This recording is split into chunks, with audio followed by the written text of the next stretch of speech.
Hello guys, आप सभी का स्वागत है मेरे नए व्लॉग में। और आज का दिन बहुत ही खास होने वाला है, तो चलिए मेरे साथ इस सफर पर। राहुल, अमर, शीतल और प्रज्ञा चारों एक ही स्कूल में 12वीं के स्टूडेंट थे। वो चारों एक ही क्लास में पढ़ते थे। राहुल दिखने में काफी हैंडसम था और अमीर खानदान का लड़का था, इसलिए स्कूल की सभी लड़कियां उस पर मरती थीं। और उन्हीं में से एक थी शीतल। शीतल एक साधारण परिवार से थी और वो भी राहुल को पसंद करती थी। लेकिन इन सब की कहानी में एक अजीब मोड़ था। जहां राहुल और शीतल एक दूसरे को पसंद करते थे, तो वहीं प्रज्ञा अमर को पसंद करती थी, जबकि अमर शीतल को प्यार करता था। एक रोज स्कूल खत्म होने के बाद राहुल शीतल को अकेले में पार्क में ले जाता है, जहां शीतल राहुल से, राहुल, तुम जानते हो मैं ज्यादा पैसे वाले घर की लड़की नहीं हूँ। तुम्हारे पापा मम्मी आगे चलकर शादी के लिए मान जाएंगे ना? शीतल, मैं तुम्हारे साथ थोड़ा सा टाइम निकाल कर यहाँ टाइम स्पेंड करने के लिए आता हूँ और तुम फिर शादी की बातें लेकर शुरू हो जाती हो। अरे यार, मैंने तुम्हें कहा ना कि अभी हम एंजॉय करते हैं। अभी तो हम कॉलेज में एडमिशन लेंगे, उसके बाद पता नहीं कब जाकर ये शादी वादी के बारे में हम सोचेंगे। अभी तो इस पल को एंजॉय करो यार मेरी जान, शादी की बात बाद में करेंगे ना। अच्छा, अब सब बातें छोड़ो, जल्दी से मुझे मेरे गाल पर एक किस करो। राहुल, तुम लड़के हो और मैं लड़की हूँ, मुझे घर में भी जवाब देना होता है। पापा बोल रहे थे कि 12th की पढ़ाई अच्छे से कर लूँ तो अच्छे कॉलेज में एडमिशन करवा देंगे। अगर मैं यहाँ टाइम स्पेंड करती रहूंगी तो पढ़ाई कब करूंगी? अरे क्यों टेंशन ले रही हो यार? अच्छा, थोड़ी देर बैठते हैं ना, फिर चलते हैं। इसी तरह राहुल और शीतल आपस में समय बिता रहे थे। लेकिन अमर जानता था कि राहुल अच्छा लड़का नहीं है। लड़कियों को लेकर उसकी नीयत ठीक नहीं है। शीतल, तुम जानती नहीं हो, राहुल अच्छा लड़का नहीं है। वो सिर्फ तुम्हारा फायदा उठा रहा है। वो तुम्हें प्यार व्यार कुछ नहीं करता। तुम मेरी बात को समझो, राहुल का साथ छोड़ दो। देखो अमर, तुम मेरे अच्छे दोस्त हो, पर इसका मतलब ये नहीं कि तुम मेरी पर्सनल लाइफ में दखलंदाजी करो। मैं जानती हूँ कि राहुल मुझे बहुत प्यार करता है और वो मेरा साथ कभी नहीं छोड़ेगा। उसने मुझे पहले ही कह दिया है कि वो आगे आने वाले टाइम में मेरे से शादी जरूर करेगा। देखो अमर, तुम हमारे बीच में ना पड़ो तो अच्छा रहेगा। राहुल और मैं एक दूसरे से प्यार करते हैं और स्कूल खत्म होते ही हम दोनों शादी करने वाले हैं। इसलिए मैं कल यानी कि करवा चौथ का व्रत भी अपने होने वाले पति यानी कि राहुल के लिए रखने वाली हूँ। लेकिन ध्यान रहे ये बात किसी को भी पता न चले। उनकी ये बात प्रज्ञा भी सुन लेती है। करवा चौथ का व्रत? फिर तो मैं भी रखूंगी अपने अमर के लिए। उधर प्रज्ञा भी अमर के लिए व्रत रखती है और फिर शाम को नोटबुक लेने के बहाने उसके घर जाती है। प्रज्ञा, तुम यहाँ? अमर, मुझे तुम्हारी मैथ की नोटबुक मिलेगी क्या? हाँ हाँ, अंदर आओ। अमर, बहुत प्यास लगी है, पानी मिलेगा क्या? हाँ, बस अभी लाया। अमर उसके लिए पानी का गिलास लाता है। वो खिड़की से चांद को फिर अमर को देखकर पानी पीती है और अपना व्रत खोलती है और मुस्कुराते हुए वहां से चली जाती है। कमाल है, इसे क्या हो गया? शीतल और राहुल की नजदीकियां बढ़ती जा रही थी। उनके एग्जाम नजदीक थे, पर शीतल बिल्कुल भी पढ़ाई नहीं कर रही थी। राहुल उसे आए दिन कहीं न कहीं घुमाने ले जाता था। इससे शीतल की पढ़ाई पर बहुत असर हो रहा था। एक दिन, शीतल, तुम क्लास में टॉप करने वाली लड़की हो और तुम्हारे टेस्ट में इतने कम मार्क्स आए हैं। आजकल तुम्हारा ध्यान कहाँ रहता है? मुझे तुमसे ये उम्मीद नहीं थी। शीतल, अब तुम्हारे फाइनल एग्जाम आने वाले हैं, तुम्हें उन पर ध्यान देना चाहिए। सॉरी मैम, मैं ध्यान रखूंगी कि आगे से ऐसी गलती ना हो। मैं खूब मन लगाकर पढ़ाई करूंगी। शीतल उस दिन तो अपनी टीचर को ये कहकर बच गई, पर शाम के समय राहुल ने फिर से उसे घूमने चलने के लिए कहा। क्या यार शीतल, मैंने तुम्हारे लिए इतना बड़ा प्लान किया है और तुम एकदम से मना कर रही हो। मेरा मूड खराब हो जाएगा। मैं कुछ नहीं सुनने वाला। आज तो तुम्हें मेरे साथ चलना ही होगा, वरना मैं तुमसे कभी बात नहीं करूंगा। एक काम करता हूँ, मैं प्रिंसी को ले जाता हूँ। प्रिंसी बहुत दिनों से मुझे कहीं घुमाने के लिए कह रही है। एक सेकेंड, कोई प्रिंसी तुम्हारे साथ घूमने नहीं जाएगी। तुम्हारी बाइक पर बैठने का हक सिर्फ मेरा है और किसी का नहीं। तुम रुको, मैं अपना बैग लेकर आती हूँ। अरे शीतल, एक्स्ट्रा क्लास का टाइम हो रहा है, तुम कहाँ जा रही हो? अमर प्लीज, आज संभाल लो ना, तुम तो मेरे सबसे अच्छे दोस्त हो। प्लीज मैम को मेरे लिए कोई बहाना कर देना। मैं राहुल के साथ घूमने जा रही हूँ। अगर मैं नहीं गई ना तो वो नाराज हो जाएगा। ओह अच्छा, ठीक है, जाओ। अगर मैं नहीं गई ना तो वो नाराज हो जाएगा। ओह अच्छा, ठीक है, जाओ। मैं संभाल लूंगा, पर टाइम से घर पहुंचना। शीतल राहुल के साथ घूमने चली जाती है। राहुल शीतल को एक होटल में ले जाता है। राहुल पर विश्वास करके वो अपने आप को राहुल को सौंप देती है। नादानी में राहुल और शीतल दोनों बहक जाते हैं। पर उस दिन के बाद राहुल का नेचर बदल जाता है।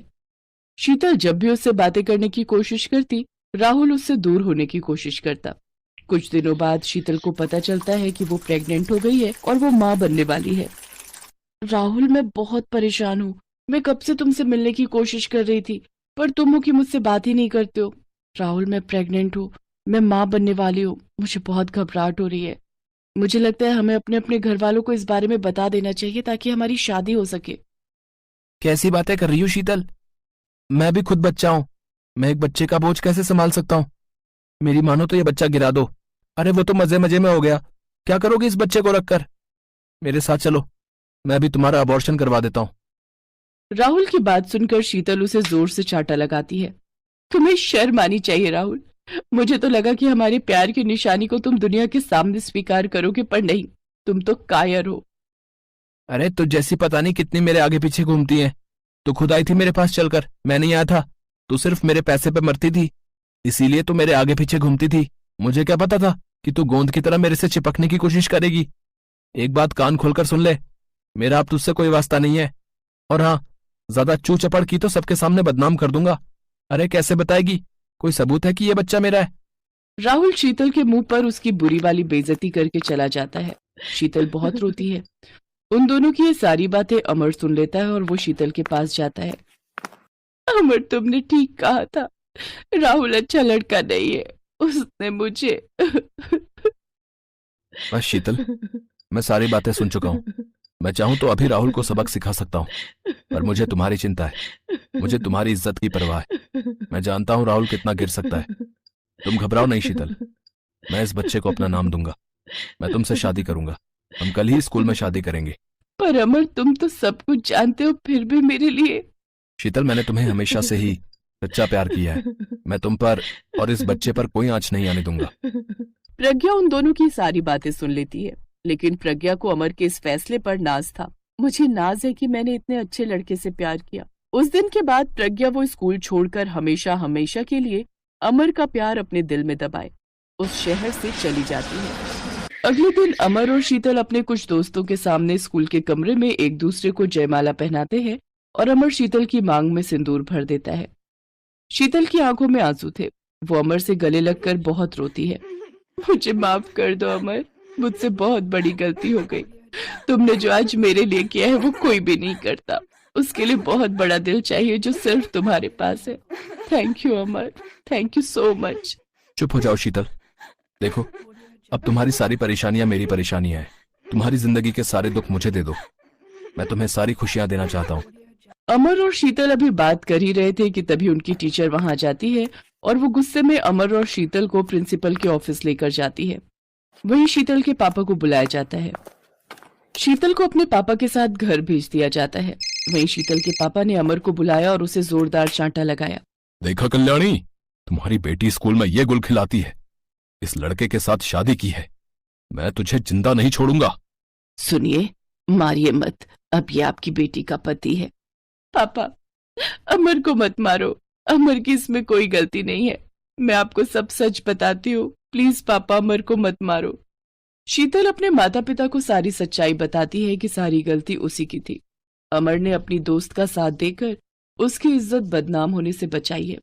उसके होने वाले बच्चे को अपना नाम दिया है। शीतल के पिता अमर को गले से लगा लेते हैं। अमर बेटा, मैं तुम्हारा कैसे शुक्रिया अदा करूं। उस राहुल को तो मैं जिंदा नहीं छोड़ूंगा। तभी राहुल के पिता उसे लेकर वहां आ जाते हैं। शीतल, मैंने मम्मी पापा को सब सच बता दिया है। मैं तुम्हारे बिना नहीं रह सकता।